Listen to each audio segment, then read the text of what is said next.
Welcome to another episode of Behind the Board, where you get to know your elected officials. I'm Chad Fournier with Current TV. On today's episode, we talk to Dare County Commissioner Mike Burrus.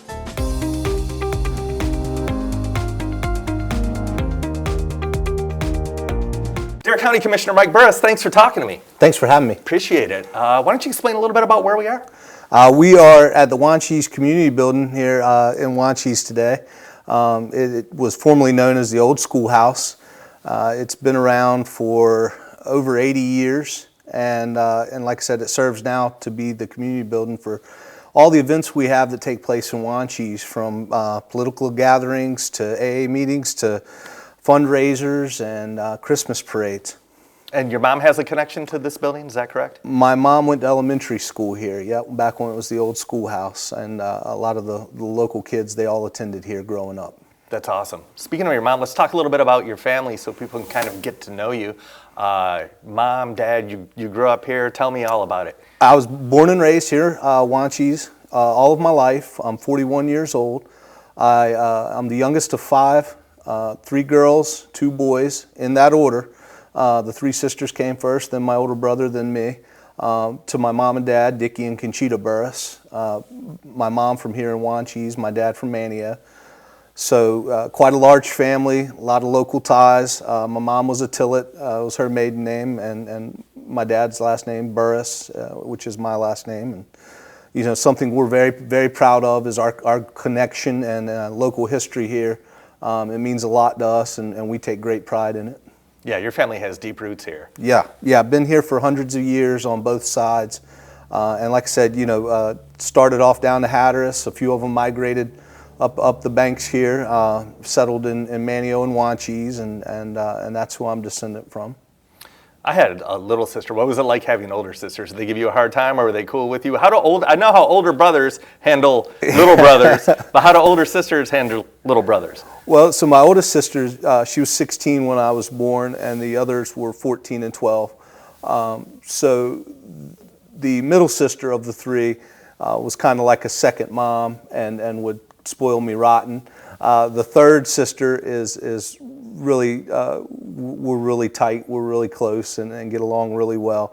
I tell people all the time, I had the best time growing up here in Wanchese. I had the best raising and the best family. I have wonderful parents who were always so loving and supportive of everything, and that trickled down to my siblings, and my brother's 4 years older than me, and we're a little bit of a oil and water, but we still love each other greatly as family does. But yeah, he was a little bit of a bully when I was little.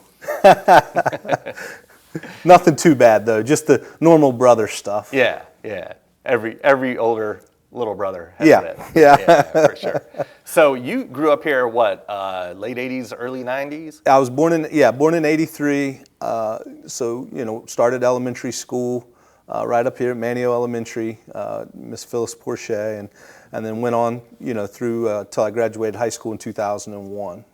So yeah, the teenage years were probably in the 90s, so that's probably the most influential decade on my life. Gotcha. Mm-hmm. So how do you feel like the Outer Banks has changed from then to now? What are you seeing differently? Well, there's a lot more visitors. There's certainly a lot more visitors. We still have a lot of the old Outer Banks feel in some of the areas.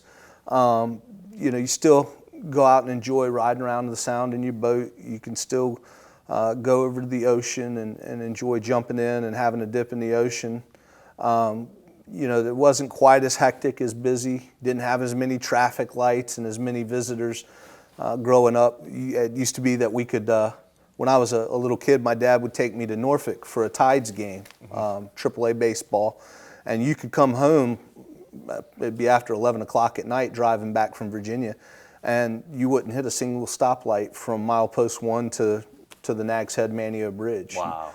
Yeah, and there weren't many to hit, but you could drive the whole way. And I know it changed a lot from the time before me to the time I was born, and just looking back now from when I was born until now, just seeing some of the old landmark buildings we talk about as kids, when there used to be a red flag day at the ocean and you couldn't swim. You know, we'd go over to the water slide that was in Nags Head that hasn't been around for decades now. but we remember it fondly. It was 2 little water slides and a little arcade room, and we would do things like that. Or we could ride around on bicycles, and the traffic wasn't that bad. And nowadays it's a little bit tougher to do those things, I think, for some of the kids, because it's more congested and there's more people visiting, and we're more of a year-round destination than we used to be, which is a good thing. It's not a bad thing at all. It's really something that we're happy to have, certainly as a county. But growing up, it was a little bit different. Do you remember any other landmarks or places you used to hang out growing up that aren't around anymore? Yeah, the theater. So like we would go to the theater in the old Outer Banks Mall. There was a 2-screen theater in there. Thankfully, the theater downtown Manio is still in operation, thanks to the Hatchells and the Bass Knights. They purchased that and remodeled it, and because that used to be the thing, would be to go downtown on a Friday night and watch a movie. As a young person, we get dropped off down there by a parent or a sibling, and that was always a blast. So that's still there, thankfully, and people can still enjoy that today. But yeah, just going around to some of the different restaurants that are no longer, even as in my early 20s, going to Mike Kelly's, to Kelly's restaurant and to the dance floor after hours, and have a cold beer and dance to the music and have local bands play and bands from out of town come in and play. It was a lot of fun, growing up and being able to bring in a lot of really good acts from out of town. So there was a lot to enjoy that maybe, it's not that it's not there now, it's just in different places. Yeah, it's just changed. Yeah. Yeah. But it sounds like there was definitely enough there for you to have a good time growing up. Yeah, there was no shortage of things to do, that's for sure. And growing up here too, you'd make your own fun if you needed to sometimes.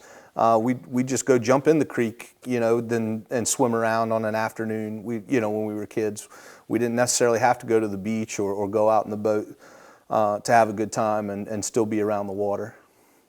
So you're one of the newest Dare County commissioners as of this video. Mm-hmm. So how long has it been now? Just like since months, November, right? Since November, yeah, a few months. So 3 months, yeah. Yeah. So what made you want to run for commissioner? Well, when I originally ran for commissioner, there were things that I differed with the folks that were running for commissioner, and I thought, sometimes you have to kind of put your money where your mouth is. If you want to be change, sometimes you have to be the change that you seek. You can't just sit around and wait for others to do it or hope somebody else will take up the charge. You have to kind of do it yourself.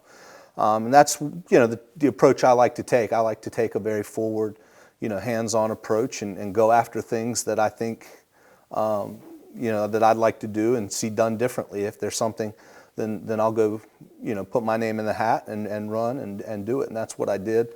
And just overall, the ability, having the time and the ability to give back to the community, that really, I have a strong sense of community, having been born and raised here, loving it here so much, that the opportunity to give back in a public service is something that stood out with me, because it's something I always had planned on doing at some point.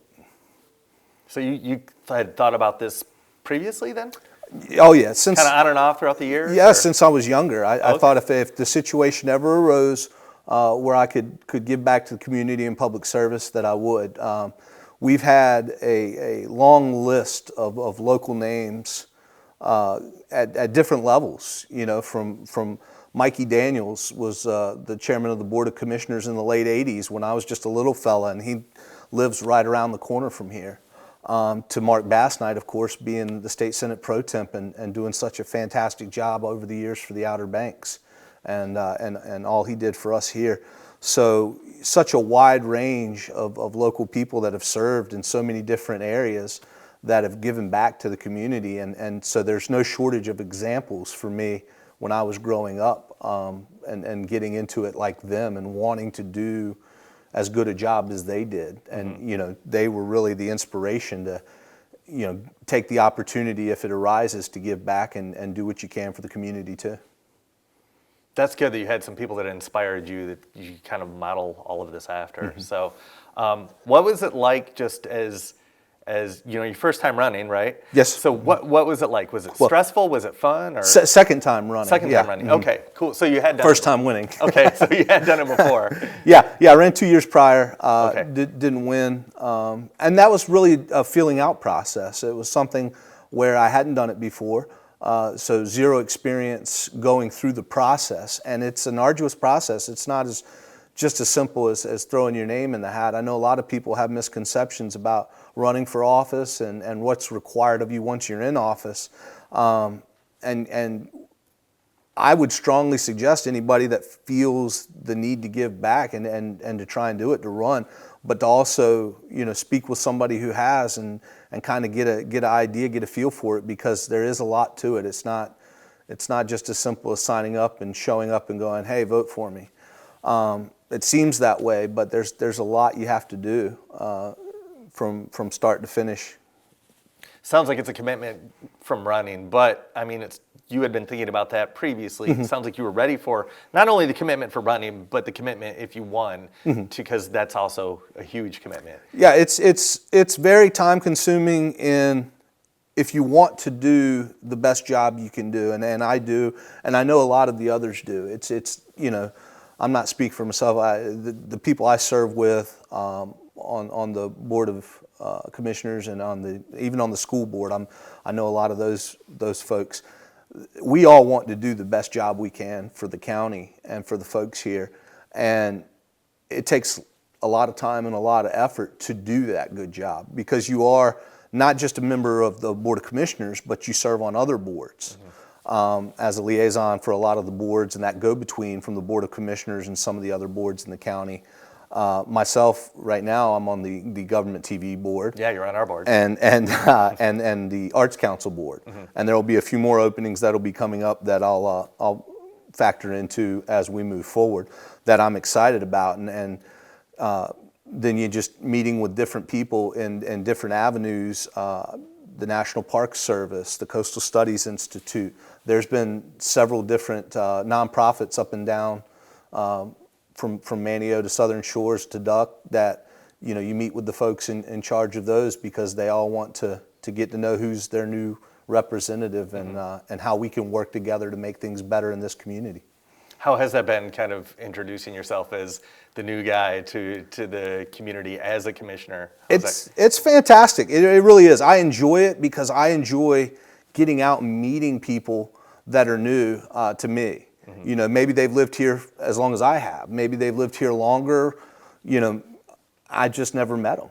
And to get that opportunity to meet new people, to learn from new people, and everybody, like the board we're on together, it's a fantastic group of people, and you can see that right away.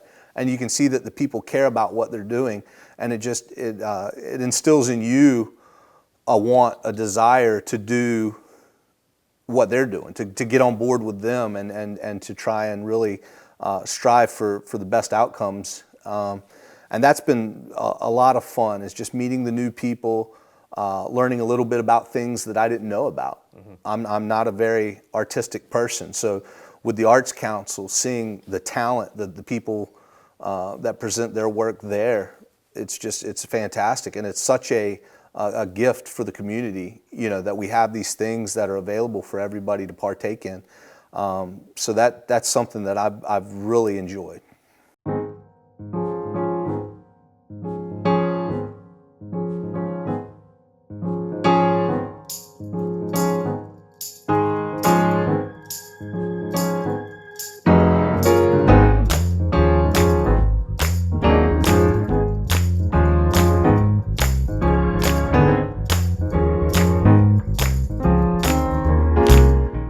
So what's your non-commissioner occupation? Presently I'm self-employed, have been most of my adult life. Got my start in flooring, installations, laying carpet, hardwood floors, tile, things of that nature. And then over the years, branched out more into general remodeling and construction, handyman, and then more into actual physical, remodeling of whole structures, whole houses, and some commercial office buildings. So that provides me a lot of the time necessary for commissioner duties, is the freedom of being self-employed sometimes, being able to come and go as I need for meetings and things. You set your own schedule and work around the commissioner tasks and duties that you need. Yeah, that's nice.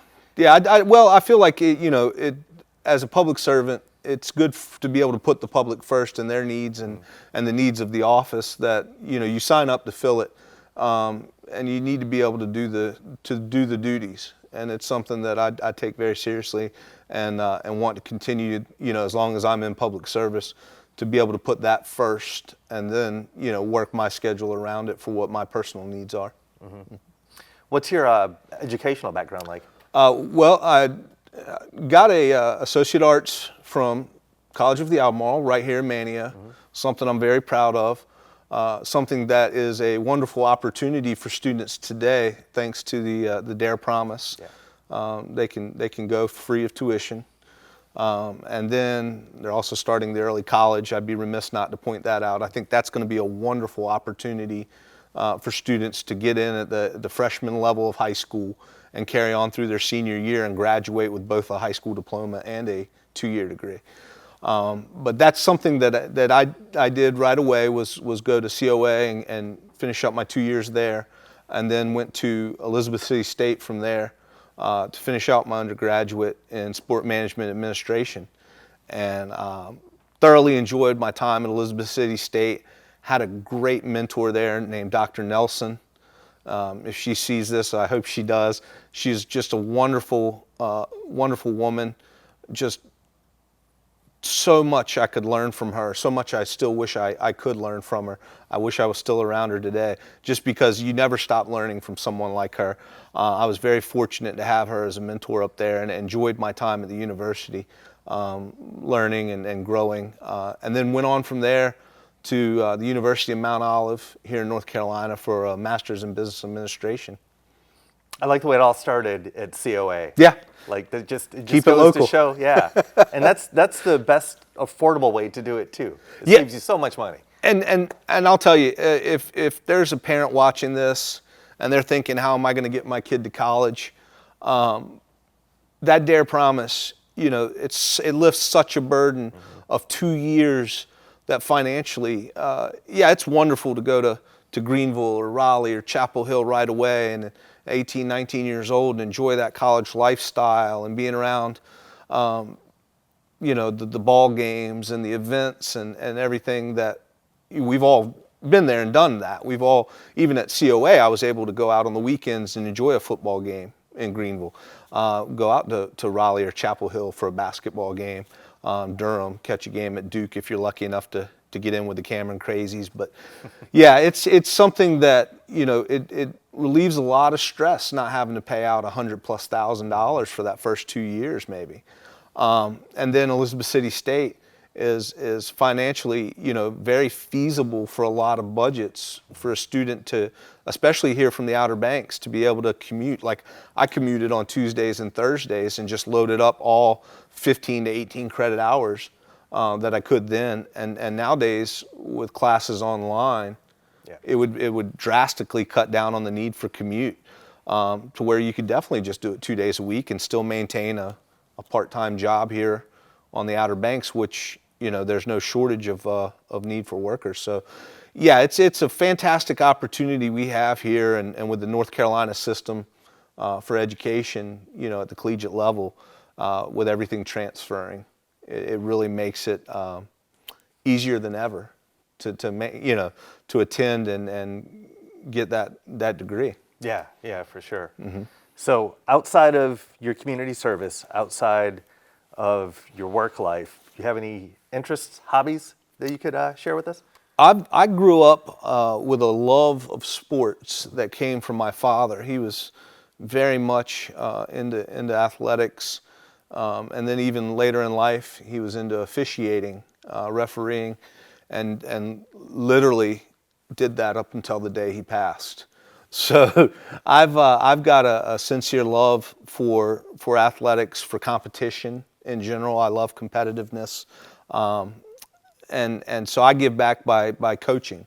I really enjoy coaching. I I was lucky enough to be asked to be a member of the OBX United travel basketball program last year and again this year. I got to go back at one point and as an intern when I was in college and coach with my middle school football and baseball coach, Eddie Twine. We coached the middle school baseball team. That's cool. Yeah, and that was a lot of fun to go back and not only be able to work with the students, but be able to work with somebody who I have the utmost respect for and was a wonderful coach when I was coming through as a child. So that's how I like to spend a lot of my time, is working with the young kids today and trying to help them because, you know, they're the future, they're what's coming next, and to help them be ready, you know, when it's their turn, is something I take pride in. But also I like to get out, I like to enjoy live music, you know, and get out and enjoy some of the nightlife we have here locally, just, you know, relax and listen to a couple of live bands. There's no shortage of that here on the Outer Banks. We have a lot of talented people, and I like to get out and relax and unwind that way sometimes. What kind of music you're into? What genre? I would have to say, growing up in the 90s, I was a bit of a grunge guy, Yeah. a little Nirvana, Soundgarden, Pearl Jam. But as I've gotten older, I've mellowed out a little, more country music, more easy listening. I listen to a little bit of anything, really. And like I said, we have so many talented folks here on the Outer Banks that play so many different genres of music. When you're out, you get to enjoy a little bit of everything. Yeah. And really the enjoyment is in the talented people, you know, performing and getting to enjoy their talent, you know, and see what they're capable of. I take a lot of pleasure in just relaxing and enjoying somebody who's truly talented at what they do. Yeah, for sure. Backtracking to sports and coaching, did you play in high school, anything? Yeah, I played, I'll tell you, man, I played everything they offered. Okay. It's something I stayed busy from day one. And my dad, when I was growing up, he worked with the county in Parks and Rec. And he asked me, did I want to play T-ball as a little kid? And I was like, yeah, sign me up, you know. And I thought about, you know, it's just a way to go hang out with Dad because he was always at the fields as a supervisor for Parks and Rec. And he was my hero. He was my best friend. And I just wanted to spend from the day I was born as much time with him as I possibly could. And so there I fell right in with wanting to play everything, from soccer in the fall to basketball and then baseball in the spring. And one year I even played football because the guys gave me a hard time about being a soccer player. So I said, well, I'll go over there with the Roughnecks and play a little football. So let's go back to Dare County and kind of want to talk a little bit about what your vision is for Dare County, where you'd like to see it grow, where you'd like to see it change, improve, kind of during your service term. Where's your head at with all that? Okay, that's a great question because there's a lot of moving parts there, and you know, being someone that was born and raised here, and remembering the way it used to be, you know, decades ago, we're probably never going to get that back because you can't stop growth, you can't stop change. It's inevitable. It's going to happen. I would love for everybody to enjoy the Outer Banks that I enjoyed. And I hope that's still possible. And I think there's a lot of ways that it is. So part of my vision is to kind of keep some of that old Outer Banks feel around so that everybody in the future generations can enjoy that. I think we're a very family-friendly place to visit, you know, as far as the people that visit us or the people that live here part-time. And I think we are very open for young families to come in. There's a lot for them to do. There's a lot of national parks, state parks, a lot of fun to be had here for families. And I definitely want to keep that atmosphere. I think that's something that's valuable to us as a county is that family-friendly environment. There's on the policy side, you know, the thing to keep in mind a lot of times is you are on the Board of Commissioners one of 7. So you can have things that maybe you want to get done individually that just don't mesh well with what the others do. I'm lucky in that regard because the other 6 that I work with, I think we all work well together. We respect each other. They're a fantastic group, and they want to see a lot of the same things I want to see done. I know one of the hot topic items as of today has been housing, you know. And there again, as somebody who's fortunate enough to have grown up here generationally, you know, I live here and will live here the rest of my life, hopefully. I want others to enjoy that, and one way we're going to do that is hopefully through getting a housing, you know, a couple of different housing projects done in a couple of different areas throughout the county, so that other people can move here and become essential, you know, workforce and parts of our community that we desperately need. So that's one of the things policy-wise I'd say we're really focusing on, and I think everybody's focusing on that, and we have a great public board put together for that. Housing committee that's working really hard towards that. Yeah, that task force is great with all the different stakeholders, not just from government, but from different parts of the community and the different governments. And everybody's represented. Yeah. I will say, I firmly believe everybody's interest is represented, from the towns to the county, to the restaurant association. The Association of Realtors has somebody on there. So yeah, I feel like you know, it's very wide ranging, and I think going to be very beneficial. Yeah, cool. Dare County Commissioner Mike Burrus, thanks for talking to me. Yeah, thanks for Appreciate it. having me. Hopefully people get to know you a little bit better now and know more what you're about. So. Well, I'm always available. Your best ability is availability. You know, my email and cell phone are right there online. So if anybody feels the need to reach out or has a question, I would be happy to talk with them and answer everything I can the best I can for them.